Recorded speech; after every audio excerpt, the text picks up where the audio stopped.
की पटरियों को ठीक करने का काम, जिस पे आप 180 किलोमीटर 160 किलोमीटर की स्पीड की ट्रेनें चला रहे हैं, वो रेलवे की पटरियां कब ठीक होंगी मान्यवर? ये सरकारी पटरी से उतर गई है। मोदी जी, अरे मोदी जी विदेश मंत्री बन जाते हैं, शिक्षा मंत्री बन जाते हैं, सांस्कृतिक मंत्री बन जाते हैं, विज्ञान मंत्री बन जाते हैं। मोदी जी के अंदर बहुत कला है, खेल मंत्री बन जाते हैं। सारा मंत्रालय अकेले मोदी जी चला रहे हैं, इसलिए इस पे नाराज नहीं होना चाहिए। जब ये मंत्री बने, पूरे देश को उम्मीद थी कि रेलवे के अंदर क्रांतिकारी बदलाव आएगा। ये उम्मीद थी कि एक तकनीक के जानकार, एक पढ़े लिखे, एक शिक्षित योग्य मंत्री बने देश के अंदर, वो बदलाव लेके आएंगे। जितना ट्रेन की पटरी पे ट्रेन नहीं चलती, उससे ज्यादा ट्रेन के बाहर, पटरी के बाहर ट्रेनें चल रही हैं। ये अव्यवस्था का आलम है कि यहां भगदड़ से लोगों की मौत हो गई, मंत्री जी को पता तक नहीं था।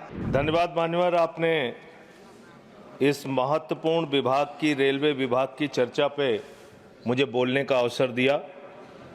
मान्यवर, भारतीय रेलवे के बारे में ये कहा जाता है कि जितनी ऑस्ट्रेलिया देश की आबादी है, उतने लोगों को भारत की रेल प्रतिदिन एक स्थान से दूसरे स्थान पे पहुंचाने का काम करती है। इतना बड़ा क्षेत्र है मान्यवर, रेलवे का क्षेत्र। हमारे साथियों ने भी कहा कि इसके लिए पहले अलग से बजट आता था, सबको इंतजार होता था, नई ट्रेनों की घोषणाएं होती थी, क्या क्या रेल के अंदर बदलाव किया जाता था, मंत्री जी बताते थे कितने कर्मचारी रखे जाएंगे, इसकी घोषणाएं होती थी, पूरे देश को इस बात का इंतजार होता था। लेकिन अब आप आम बजट के साथ रेलवे का बजट लेके आते हैं, हालत क्या बना दी। बातें तो बड़ी बड़ी होती है, Vande Bharat train, bullet train, प्रधानमंत्री जी ने कहा था बुलेट ट्रेन चलेगी मुंबई से अहमदाबाद तक। बुलेट ट्रेन चला रहे हैं ये लोग। बुलेट ट्रेन तो छोड़िए, जानवरों की तरह इंसान को रेलवे के अंदर ले जाया जा रहा है, एक जगह से दूसरी जगह तक। शर्म आती है, वो दृश्य देख के शर्म आता है मान्यवर। जब हमने देखा कुंभ के मेले के अंदर ट्रेन के डिब्बों को तोड़ने का दृश्य देखा, एसी डिब्बों को तोड़ तोड़ के लोग अंदर घुस रहे थे, जानवरों की तरह लोग एक जगह से दूसरी जगह तक जा रहे थे। आम इंसान की जिंदगी में सिर्फ मरना लिखा हुआ है। कभी रेलवे के ट्रैक पे मरना है, कभी एक ट्रैक पे दो ट्रेनें चल रही हैं, टकराना है, एक्सीडेंट में मरना है, तो कभी दिल्ली के अंदर भगदड़ में लोगों की जान चली जाती है। आम इंसान की जिंदगी में मरना लिखा हुआ है। और रेलवे के कर्मचारी, गैंग्समैन मेरे पास आए थे मिलने के लिए। सर, उन लोगों का यह कहना था रेलवे ट्रैक पे काम करते हुए एक्सीडेंट हो जाता है, उसमें भी उनकी जान जाती है। यह हालत हो गई है रेलवे की आज। और रेलवे के बारे में सीएजी की एक बहुत गंभीर रिपोर्ट है।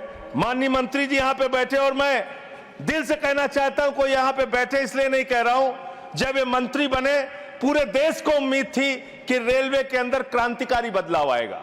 यह उम्मीद थी कि एक तकनीक के जानकार, एक पढ़े लिखे, एक शिक्षित योग्य मंत्री बने देश के अंदर, वो बदलाव लेके आएंगे। लेकिन रोज एक्सीडेंट पे एक्सीडेंट। जितना ट्रेन की पटरी पे ट्रेन नहीं चलती, उससे ज्यादा ट्रेन के बाहर, पटरी के बाहर ट्रेनें चल रही हैं।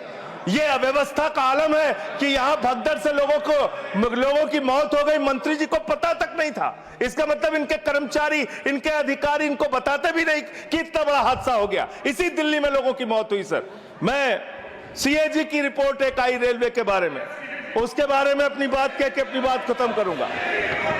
2604 करोड़ रुपए, 2604 करोड़ रुपए की गड़बड़ी रेलवे में पकड़ी गई। और इस गड़बड़ी के अंदर 834 करोड़ की गड़बड़ी ऐसी है जिसको मेरे ख्याल से मंत्री जी भी सुनेंगे तो शर्म आएगी। मुंबई से बांद्रा तक एक रेलवे के डेवलपमेंट का प्रोजेक्ट रखा जाता है, उसके लिए लोन लिया जाता है, उस लोन के ऊपर जो कर्ज का ब्याज दिया जाता है वो 834 करोड़ रुपए दिया जाता है, लेकिन वो परियोजना शुरू तक नहीं होती। मान्यवर, यह है अनियमितता का मामला आपके यहां। इसका स्पष्टीकरण दीजिएगा अगर आपको मौका मिले। और अंत में एक बात कह के खत्म करूंगा अपनी बात, क्योंकि समय कम है। मान्यवर, हम लोगों ने एक फिल्म देखी थी बहुत पहले, सारी दुनिया का बोझ हम उठाते हैं, लोग आते हैं, लोग जाते हैं, हम वहीं पे खड़े रह जाते हैं। ये कुलियों के दर्द के बारे में मैं बता रहा हूं।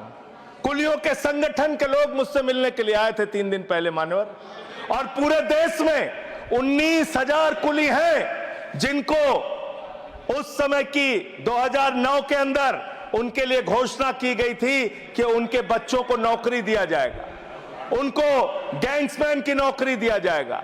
लेकिन आज उन कुलियों की हालत यह हो गई है कि रेलवे के प्लेटफॉर्म